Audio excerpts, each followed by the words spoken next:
Hi, this is Aditi Rana and today we will complete class 8 science chapter 11 force and pressure. We apply force on any object due to which the object change their position or shape. हम किसी भी वस्तु पर बल लगाते हैं, उसकी वजह से जो उसकी पोजीशन है, जो उसकी स्थिति है वो चेंज हो जाती है या फिर जो उसकी शेप होती है, जो उसका आकार होता है वो बदल जाता है। एग्जाम्पल लेते हैं, when a football is kicked it moves. जब हम एक फुटबॉल को किक करते हैं अपने पैर से तो वो क्या करता है, मूवमेंट करता है, अपनी पोजीशन को चेंज कर लेता है। When we press toothpaste tube it's change shape. जब हम टूथपेस्ट की ट्यूब को दबाते हैं तो क्या होता है, उसकी जो शेप है वो बदल जाती है। फोर्स, अ पुश और pull on a object is called a force. अगर फोर्स की डेफिनेशन दे तो एक पुश या पुल, यानी कि या तो आप किसी चीज़ को पुश कर रहे हो, धक्का दे रहे हो, या उसे पुल कर रहे हो, अपनी तरफ खींच रहे हो, इसी को फोर्स कहते हैं। Push refers to the force which tend to move the object away from the direction of the force applied. Push का मतलब है धक्का देना, यानी कि मूवमेंट अपने से दूर किसी ऑब्जेक्ट को करना, यानी कि जिस डायरेक्शन से फोर्स अप्लाई होगी, जब आप पुश करोगे तो ऑब्जेक्ट उससे दूर जाएगा। फॉर एग्जाम्पल, आप क्या करते हैं, एक मैन हिट करता है गोल्फ की बॉल को, तो जिस डायरेक्शन से फोर्स अप्लाई करी, बॉल उस डायरेक्शन से दूर की तरफ मूवमेंट करती है। Okay. Pull refers to that force which tend to move the object towards the direction of the force applied. Pull का मतलब है खींचना। पुल जब हम किसी चीज़ को करते हैं, किसी ऑब्जेक्ट को पुल करते हैं तो क्या होता है, वो मूव करती है टुवर्ड्स द फोर्स अप्लाइड। जहाँ पे हमने फोर्स अप्लाई करी उसी डायरेक्शन में जो ऑब्जेक्ट है वो मूव करता है। फॉर एग्जाम्पल, जब आप क्या करते हैं, अपनी शेल्फ को, अपनी ड्रॉर्स को ओपन करते हो तो आप क्या करते हो, अपनी तरफ खींचते हो, right. Forces are due to interaction. Force तब वर्क करती है, बल तब कार्य करता है जब दो ऑब्जेक्ट इंट्रैक्ट करते हैं, यानी कि आपस में कांटेक्ट में आते हैं। जैसा कि हमने पहले देखा कि एक आदमी जब गोल्फ बॉल को हिट कर रहा था तो जो गोल्फ स्टिक था और बॉल था, जब वो कांटेक्ट में आए ना, तभी उनमें क्या हुआ, फोर्स अप्लाई हुई और मोशन हुआ।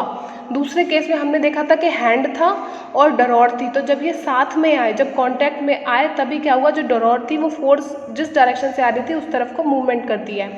सो इट मीन्स कि फोर्स तब अप्लाई होगी, फोर्स वर्क तब करना शुरू करेगी जब दो चीज़ें कांटेक्ट में आएंगी। यहाँ पे आपको एग्जांपल दे रखा है, 2 और more objects must interact for force to come into play. पहले एक कार खड़ी हुई थी, रेस्ट पोजीशन में खड़ी हुई थी, बट देन एक आदमी ने उसे क्या किया, पुश किया, उसे धक्का दिया, उसके बाद उसमें मूवमेंट आ गया। ठीक है। Next, characteristics of force. Force applied on an object in the same direction add to one another. Example, when you and your friend pushed the heavy box in the same direction. अगर हम एक ही direction में force apply कर रहे हैं, ये देखिए, ये बॉय ए है, ये भी इसी डायरेक्शन में फोर्स को अप्लाई कर रहा है, फिर बॉय बी आया और उसने भी सेम डायरेक्शन में फोर्स को अप्लाई किया एक हैवी बॉक्स को मूव करने के लिए। तो जब एक ही डायरेक्शन में दो फोर्स अप्लाई होंगी तो वो क्या करेंगी, एड ऑन हो जाएंगी, यानी कि जुड़ जाएंगी, और अब ये दोनों मिलके हैवी बॉक्स को भी इजीली मूव कर पाएंगे। If the two forces act in the opposite direction on an object, the net force act on it is the difference between the two force. अगर दो फोर्स हैं, जैसे कि आपको यहाँ पे दिखाई दे रहा है टग ऑफ वॉर, यहाँ पे दो टीम है, अगर वो इक्वली फोर्स अप्लाई करेंगी तो रस्सी कहीं भी मूव नहीं करेगी, किसी डायरेक्शन में मूव नहीं करेगी। देखिए, ये बच्चे क्या कर रहे हैं, यहाँ पे पुल कर रहे हैं, इस तरफ खींच रहे हैं रस्सी को, ये बच्चे क्या कर रहे हैं, इधर को खींच रहे हैं, यानी कि फोर्स अप्लाई हो रही है, उनका डायरेक्शन अलग है, एक का डायरेक्शन ये है, एक का डायरेक्शन ये है, राइट। इस वजह से जो टोटल फोर्स अप्लाइड हो रही है ना इस रोप पे, वो क्या है, इन दोनों का डिफरेंस, यानी कि जो दोनों फोर्स अप्लाई है उनका जो नेट डिफरेंस होगा वही टोटल फोर्स है जो इस रस्सी पे अप्लाई हो रही है। The strength of the force is equally expressed by magnitude. Usually जब हम फोर्स को एक्सप्लेन करते हैं तो हम फोर्स को डिफाइन करते हैं कि उसकी स्ट्रेंथ, वो कितनी ज़्यादा फोर्स है, ये हम ऐसे पता लगा सकते हैं कि उसकी क्वांटिटी ज़्यादा कहाँ पे है। सपोज करिए ये वाली टीम ज़्यादा क्वांटिटी में फोर्स को अप्लाई करेगी तो जो रस्सी है वो किस साइड चली जाएगी, इस टीम की साइड चली जाएगी और ये विन हो जाएगी। ठीक है। तो फोर्स को जनरली हम कैसे एक्सप्लेन करते हैं कि वो कितनी स्ट्रेंथ है उसमें, उसका मैग्नीट्यूड कितना है, उसकी क्वांटिटी कितनी है। Next, we also have to specify the direction in which the force act because it matters. जब भी हम फोर्स की बात करते हैं हमें डायरेक्शन को भी ध्यान में रखना चाहिए क्योंकि डायरेक्शन का बहुत बड़ा रोल है। If the force is applied in the opposite direction of the movement, then it result in the decrease in the speed of the object. क्योंकि अगर फोर्स को हम अप्लाई करेंगे, अगर हम किसी चीज़ पे बल लगा रहे हैं और वो अपोजिट डायरेक्शन है मूवमेंट के, यानी एक बॉल थी, जो कि इस डायरेक्शन में मूव कर रही थी, ठीक है, लेकिन यहाँ पे मैं बैट लेके आई और मैंने यहाँ पे उस पर क्या किया, फोर्स अप्लाई करी, ठीक है। तो अगर जो फोर्स अप्लाइड है वो ऑब्जेक्ट के मोशन के अपोजिट डायरेक्शन से आ रही है तो वो क्या करेगी, उस ऑब्जेक्ट की स्पीड को डिक्रीज कर देगी और उसका डायरेक्शन भी चेंज कर सकती है। इसलिए हमें पता होना चाहिए कि फोर्स किस डायरेक्शन से आ रही है। A change in the speed और in the direction of motion और both is described as the change in its state of motion. जैसा कि यहाँ पे आपको एग्जांपल दे रखा है, यहाँ पे एक बॉलर था जिसने एक बॉल दी और बैट्समैन ने उसे हिट किया, तो इस वजह से क्या हुआ, स्पीड भी बदल गई बॉल की और उसका मूवमेंट का डायरेक्शन भी बदल गया। और ये पॉसिबल क्यों हो पाया, क्योंकि हमने उस पर फोर्स अप्लाई करी। Next, force can also change the shape of the object. जब हम किसी ऑब्जेक्ट पे फोर्स लगाते हैं, बल लगाते हैं, तो कई बार उसका जो आकार है वो भी बदल जाता है। फॉर एग्जांपल, जब आपकी मम्मी आटा गूंथती है तो वो उस पर फोर्स लगाती हैं जिसकी वजह से उसकी शेप चेंज हो जाती है। कोई स्प्रिंग है, ठीक है, कॉम्पैक्ट स्प्रिंग है, जब आप उस पर फोर्स अप्लाई करोगे, उसे खींच दोगे तो उसका शेप बदल जाएगा। कोई टिन केन है, जब आप उसे क्या करोगे, क्रश कर दोगे तो उसका शेप बदल जाएगा। या कोई बलून है, जब उसे प्रेस करोगे, उस पर फोर्स अप्लाई करोगे तो उसका भी शेप चेंज हो जाएगा। We can summarize that force can have any of the following effect on the object on which it is applied। तो अब तक जो हमने पढ़ा उसके बेसिस पे समराइज करते हैं कि अगर किसी ऑब्जेक्ट पे हम फोर्स अप्लाई करते हैं तो उसके ये इफेक्ट्स हो सकते हैं। Force can change the speed and direction of the object. Force किसी भी चीज़ की स्पीड और डायरेक्शन बदल सकती है, जैसा कि हमने अभी देखा कि बैट्समैन ने बॉल को हिट किया था बहुत ज़ोर से, जिसकी वजह से बॉल का डायरेक्शन और स्पीड चेंज हो गई थी। देन फोर्स की वजह से चेंज हो सकती है किसी भी ऑब्जेक्ट की शेप, जैसा कि हमने अभी देखा कि आपकी मम्मी आटा गूंथती है या कोई इलास्टिक होती है तो हम उसे ज़ोर से खींच के क्या करते हैं, उसे एक्सपेंड कर देते हैं। फोर्स की वजह से क्या होता है, मूवमेंट भी होता है ऑब्जेक्ट का, जो कि रेस्ट पोजीशन में होते हैं। पहले जो बॉल थी वो रेस्ट पोजीशन में थी, लेकिन फिर बॉलर ने उसे पिक किया तो वो मूवमेंट में आ गई। जब उसे थ्रो किया था वो मूवमेंट में आ गई, जबकि पहले वो रेस्ट पोजीशन में थी। Types of forces. On the basis of the nature of the interaction between two or more objects, force can be classified as contact forces and non-contact forces. Forces को इस basis पे कि क्या दो object contact में आते हैं, साथ आते हैं या फिर नहीं आते, इस बेसिस पे दो टाइप्स में डिवाइड किया है, contact force and non contact force. So see here, force that arise with the contact of two or more objects like muscular force and frictional force। ऐसी फोर्स जो तब वर्क करती है जब दो या उससे ज़्यादा ऑब्जेक्ट साथ में कांटेक्ट में टच में आते हैं, जैसे कि हमारी मस्कुलर फोर्स और फ्रिक्शनल फोर्स। मस्कुलर फोर्स यानी कि वो फिजिकल स्ट्रेंथ जो हम यूज़ करते हैं किसी ऑब्जेक्ट को मोशन में लाने के लिए या उसके मोशन को अफेक्ट करने के लिए। जैसे कि आपको यहाँ पे दिखाई दे रहा है एग्जांपल, एक आदमी वेट लिफ्ट कर रहा है तो वो क्या यूज़ कर रहा है, अपनी मस्कुलर फोर्स को यूज़ कर रहा है, ठीक। अगर हम साइकिलिंग करते हैं तो हम क्या करते हैं, अपनी मस्कुलर फोर्स को यूज़ करते हैं। इसके लिए क्या ज़रूरी है, देखिए ये वेट लिफ्टर क्या है, इसकी जो बॉडी है और ये जो वेट्स हैं ये कांटेक्ट में है, आपस में टच में है, तभी तो ये फोर्स अप्लाइड कर रही है, वर्क कर रही है। और सेम वे जब आप साइकिल चलाते हो तो आपकी जो बॉडी होती है और जो साइकिल होती है वो क्या होती है, टच में होती है, राइट। तब आपकी मस्कुलर फोर्स वर्क करती है और वो साइकिल मूवमेंट करती है। सेम वे यहाँ पे दिखाई दे रहा है एनिमल्स, एनिमल भी अपनी मस्कुलर फोर्स का यूज़ करते हैं और हम भी करते हैं। कभी हम मूवमेंट कर रहे हैं, हम चल रहे हैं, भाग रहे हैं, तो हम अपनी मस्कुलर फोर्स का यूज़ करते हैं, राइट। तो यहाँ पे एनिमल को शो किया गया है कि ये क्या कर रहे हैं, एक लोड को कैरी कर रहे हैं, तो यहाँ पे ये भी अपनी मस्कुलर फोर्स का यूज़ कर रहे हैं। Next is frictional force, the force that is exerted by the surface over an object whenever the object moves on the surface। Frictional force वो फोर्स है जब दो ऑब्जेक्ट के सरफेस आपस में कांटेक्ट में आते हैं, टच में आते हैं, तो फ्रिक्शनल फोर्स वर्क करती है, ठीक है। Force of friction always act in the opposite direction of the motion of the object. Suppose करिए एक बॉल है, ठीक है, और ये इस डायरेक्शन में मोशन कर रही है, तो जो फ्रिक्शनल फोर्स है वो हमेशा अपोजिट डायरेक्शन में वर्क करती है मोशन के। यानी कि ये बॉल इस डायरेक्शन में जा रही थी तो जो उस पर फ्रिक्शनल फोर्स अप्लाई होगी वो कहाँ होगी, अपोजिट डायरेक्शन में होगी, ठीक है। फ्रिक्शनल फोर्स की वजह से क्या होता है, ये बॉल मूवमेंट कर रही थी और ये थोड़ी देर बाद रुक जाती है, क्योंकि जो फ्रिक्शन होता है ये आपका मूवमेंट को अपोज करता है, उसे रोकता है। फॉर एग्जाम्पल, वेन वी रब अवर hands together heat is produce because of friction between our hands. जब आप अपने दोनों हैंड को रब करते हो, यानी कि क्या हो गया, ये एक तरीके से ऐसी तो वर्क किया कि दो चीज़ों का सरफेस है जो आपस में इंटरेक्ट कर रहा है, तो जब आप अपने दोनों हाथों को आपस में रब करते हो तो इसकी वजह से हीट प्रोड्यूस होती है। Next, it leads to wear and tear. Friction की वजह से ही जो हमारे शूज़ होते हैं ना वो बहुत जल्दी क्या होते हैं, नीचे जो उनकी सोल होती है वो डैमेज हो जाती है। Sole of shoes often get worn out due to friction force that act between the ground and the shoes. हम जिस ग्राउंड पे चल रहे हैं उसका एक सरफेस है, उसकी एक सतह है, और जो हम शूज़ पहनते हैं उनकी एक सोल है। तो जब ये दोनों कांटेक्ट में आते हैं तो फ्रिक्शनल फोर्स वर्क करती है, और धीरे धीरे क्या होता है, हमारे जो शूज़ हैं वो वियर और टीयर हो जाते हैं, वो डैमेज होने लगते हैं।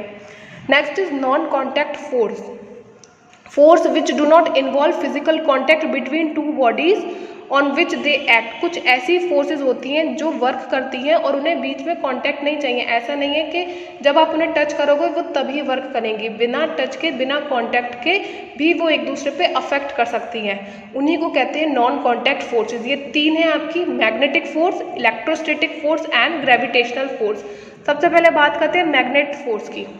The force exerted by a magnetic object is called magnetic force. ऐसी फोर्स, ऐसा बल जो एक मैग्नेटिक ऑब्जेक्ट, एक चुंबकीय ऑब्जेक्ट अप्लाई करता है, उसे मैग्नेटिक फोर्स कहते हैं। मैग्नेटिक फोर्स में क्या होता है कि जो लाइक पोल्स होते हैं वो एक दूसरे को रिपेल करते हैं, यानी कि एक दूसरे से दूर जाते हैं, और जो अपोजिट पोल्स होते हैं वो एक दूसरे की तरफ अट्रैक्ट होते हैं।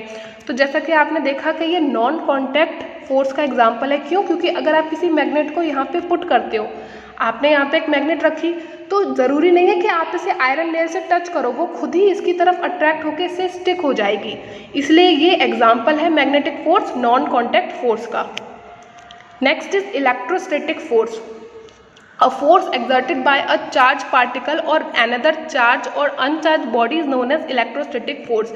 इलेक्ट्रोस्टैटिक फोर्स वो फोर्स होती है जो कि एक चार्ज पार्टिकल किसी दूसरे चार्ज या अनचार्ज बॉडी पे अप्लाई करता है। इसका एक एग्जांपल लेते हैं। अगर आप इसका एग्जांपल लेंगे, take a comb and brush it on a hair 3-4 times. एक कंघी लो और अपने बालों पे 3-4 बार उसे रब करो। उसके बाद अगर बिट्स ऑफ पेपर यानी कि कागज़ के छोटे छोटे टुकड़ों के पास आप उसे लेके जाओगे, then these paper would be attracted to the comb. This is because the charge of rubbing on hair attract uncharge objects like paper. तो जब आप इन छोटे छोटे कागज़ के टुकड़ों के पास उस कॉम्ब को लेके जाओगे जिसे आपने 2-3 बार अपने हेयर्स पे रब किया था, तो क्या होगा, ये कागज़ उस पर चिपक जाएंगे। क्यों? क्योंकि जब आपने अपने हेयर्स पे रब किया था तो वो कॉम्ब चार्ज हो गई है, और अब जो अनचार्ज ऑब्जेक्ट है यानी कि जो पेपर के बिट्स हैं, टुकड़े हैं, उन्हें ये अट्रैक्ट कर रही है। Next is gravitational force. It is the force exerted by the earth on all objects on it. Gravitational force वो फोर्स है जो कि हमारी अर्थ, उस पर हर जो चीज़ है उसके ऊपर अप्लाई करती है। When a ball is thrown up, it falls to the ground because of gravitational force। हम कभी भी बॉल से खेल रहे होते हैं तो हम तो उसे ऊपर उछालते हैं, पर वो वापस नीचे क्यों आती है? क्योंकि ग्रेविटेशनल फोर्स है जो कि उसे नीचे अपनी तरफ खींचती है। The water from a tap always flow downwards because of gravitational force. क्या कभी आपने नोटिस किया कि जैसे आप नल चलाते हो तो पानी नीचे की तरफ ही क्यों गिरता है? हमेशा शावर ऑन करते हो तो पानी नीचे क्यों गिरता है? कभी ऐसा क्यों नहीं होता कि पानी ऊपर की तरफ जाए? क्यों? क्योंकि यहाँ पे ग्रेविटेशनल फोर्स है अर्थ पे। Next is pressure. Force acting on unit area is called pressure. Pressure क्या होता है कि आपने कितना फोर्स अप्लाई किया है और कितने एरिया पे अप्लाई किया है। जब आपको ये पता होता है दो चीज़ें कि कितना फोर्स अप्लाई किया और कितने एरिया पे किया है, तो आप फाइंड आउट कर सकते हो प्रेशर, यानी कि उस ऑब्जेक्ट पे कितना दबाव है। It explain why it is easier to hammer a nail into the wall. Pressure हमें एक्सप्लेन करता है कि क्यों ये इतना आसान है कि एक हैमर की हेल्प से हम वॉल में नेल को डाल सकते हैं। Because we apply a greater amount of force into a very small area of the screw head. क्योंकि हम बहुत ज़्यादा फोर्स को अप्लाई करते हैं एक छोटे से एरिया पे जो कि है स्क्रू का head. The force is large if the area is small so the pressure is very high. Force बहुत लार्ज क्वांटिटी में वर्क करती है जब एरिया स्मॉल होता है। जितना एरिया स्मॉल होगा उतनी ज़्यादा फोर्स उस पर इफेक्टिवली वर्क करेगी और प्रेशर हाई होगा। The SI unit of pressure is pascal. जो SI यूनिट है प्रेशर की वो है pascal. Example, a porters place a round cloth on their head to increase surface area and reduce pressure. यही वजह है कि जो आपने देखे होंगे कूली है ना, जो रेलवे स्टेशन पे आपको दिखाई देते हैं, वो क्या करते हैं, अपने सर पे बहुत बड़ा एक कपड़े को राउंड शेप में लगाते हैं और उसके बाद उस पर लगेज रखते हैं। इससे क्या होता है, जैसे जैसे आप एरिया बढ़ाएंगे तो प्रेशर कम होगा और जैसे जैसे एरिया स्मॉल होता है तो प्रेशर ज़्यादा होता है।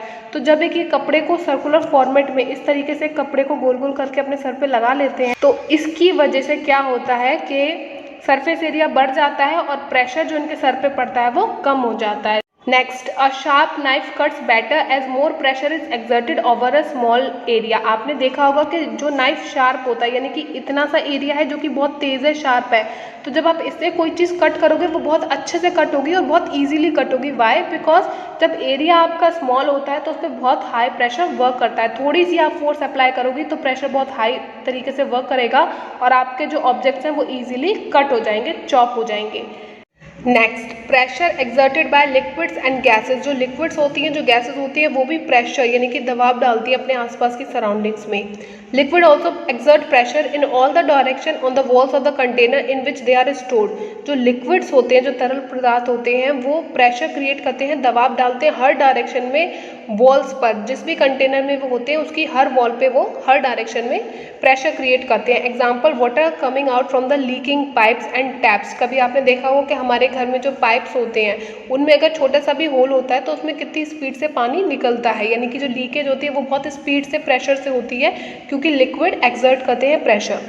In case of a bath, shower and fountain, water comes out tiny holes. अगर आप अपने घर में शावर लेते हैं नहाते टाइम तो आपने देखा होगा कि टाइनी टाइनी होल्स होते हैं, लेकिन उनमें से जो वाटर है वो कितने प्रेशर से नीचे आता है।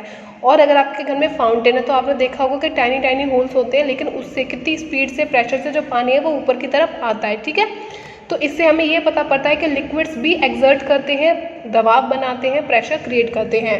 Next is gases. Air also exert pressure in all the direction. जो एयर होती है, जो हवा होती है, वो भी प्रेशर क्रिएट करती है, दबाव डालती है हर डायरेक्शन में।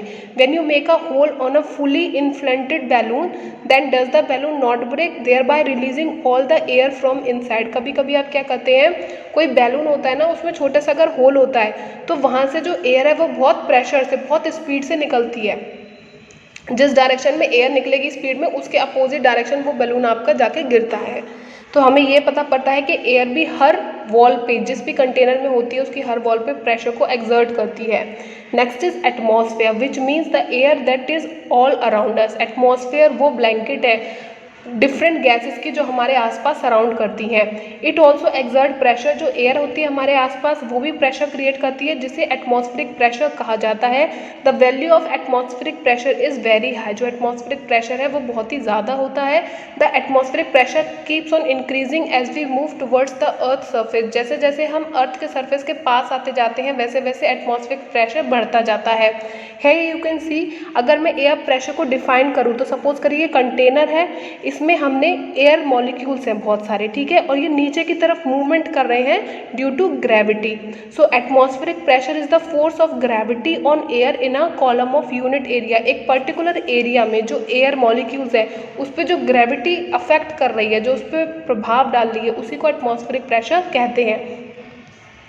This reason is why we are not crushed under the force of gravity is that the pressure inside our body is also equal to the atmospheric pressure and balance the pressure from outside। यही reason है कि हम पे atmospheric pressure भी पड़ रहा है, हम पे ग्रेविटी का भी प्रेशर पड़ रहा है, लेकिन फिर भी हम क्रस्ट नहीं होते हैं, इसलिए क्योंकि जो हमारी बॉडी के अंदर का प्रेशर होता है वो एटमॉस्फेरिक प्रेशर के बराबर होता है और दोनों चीज़ें बैलेंस हो जाती हैं। Next is Otto von Guericke invented a pump to extract air out of a vessel. इन्होंने एक पंप क्रिएट किया था जिससे वो क्या करते थे, एक वेसल, एक बर्तन के अंदर से सारी एयर को सक कर लेते थे, उसे वैक्यूम क्रिएट कर देते थे। इन्होंने क्या किया, he joined two hollow metallic hemisphere. इन्होंने दो मेटल के हेमिस्फीयर लिए, जैसा कि आपको ये शेप दिखाई दे रही है, जिनका डायमीटर था 51 सेंटीमीटर, और इन दोनों में से बिल्कुल एयर को पंप आउट कर दिया, बिल्कुल हवा को निकाल दिया, फिर इन्हें जॉइंट कर दिया। उसके बाद इन्होंने 8 हॉर्सेस को टाई किया दोनों साइड पे। लेफ्ट साइड भी 8 हॉर्सेस है, राइट साइड भी 8 हॉर्सेस है, और उन्होंने जब मूवमेंट किया हॉर्सेस ने, फिर भी इन दोनों हेमिस्फीयर को अलग नहीं कर पाए। Next, C, fill in the blanks. To stretch the bow, the archer applies a force that causes a change in its shape. जब एक तीरंदाज होता है वो धनुष बाण का इस्तेमाल करता है तो वो धनुष को खींचता है, जिसकी वजह से उसकी शेप चेंज होती है। The force applied by the archer to stretch the bow is an example of muscular force. तो ये जो तीरंदाज है जब ये धनुष को खींच रहा है उसकी स्ट्रिंग को, तो वो कौन सी फोर्स अप्लाई कर रहा है, मस्कुलर फोर्स अप्लाई कर रहा है। The type of force responsible for a change in the state of motion of the arrow is an example of contact force. वो कौन सी फोर्स है जिसकी वजह से जब उसने धनुष को खींचा और तीर चलाया, तो कौन सी फोर्स यहाँ पे वर्क करी? यहाँ पे कॉन्टैक्ट फोर्स वर्क करी, क्योंकि ये दोनों चीज़ें कॉन्टैक्ट में आई। While the arrow moves towards its target, the forces acting on it are due to gravity and that due to friction of air. जब एरो मूव करता है अपनी टारगेट की तरफ तो उस पर दो फोर्स अप्लाई करती है, एक तो ग्रेविटी करती है यानी कि वो अपने टारगेट पे हिट करेगा तो फिर गिर जाएगा उसके बाद, and that due to friction, और फ्रिक्शन भी यहाँ पे वर्क करती है।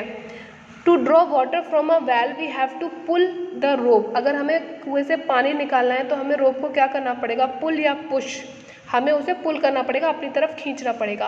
अ charge body attracts an uncharge body towards it. जैसा कि हमने एग्जांपल देखा था, एक कॉम थी, जब उसे सर पे रब किया अपने हेयर्स पे तो वो चार्ज हो गई, और फिर वो अनचार्ज ऑब्जेक्ट जो कि थे बिट्स ऑफ पेपर उन्हें अट्रैक्ट कर रही थी। To move a loaded trolley we have to push और पुल इट। एक ट्रॉली को हमें लोड करना है, उस पर सामान डालना है तो हमें उसे पुश करना पड़ेगा या फिर हमें उसे पुल करना पड़ेगा, या तो खींचना पड़ेगा या फिर धकेलना पड़ेगा। The north pole of a magnet repels the north pole of another magnet. Magnet के जो दो एक जैसे पोल्स होते हैं, फॉर एग्जाम्पल एक मैग्नेट का नॉर्थ पोल दूसरे मैग्नेट के नॉर्थ पोल को रिपेल करेगा, और एक मैग्नेट का साउथ पोल दूसरे मैग्नेट के नॉर्थ पोल को अट्रैक्ट करेगा, यानी कि opposite attract and similar repel. That's all for today. Thanks for listening.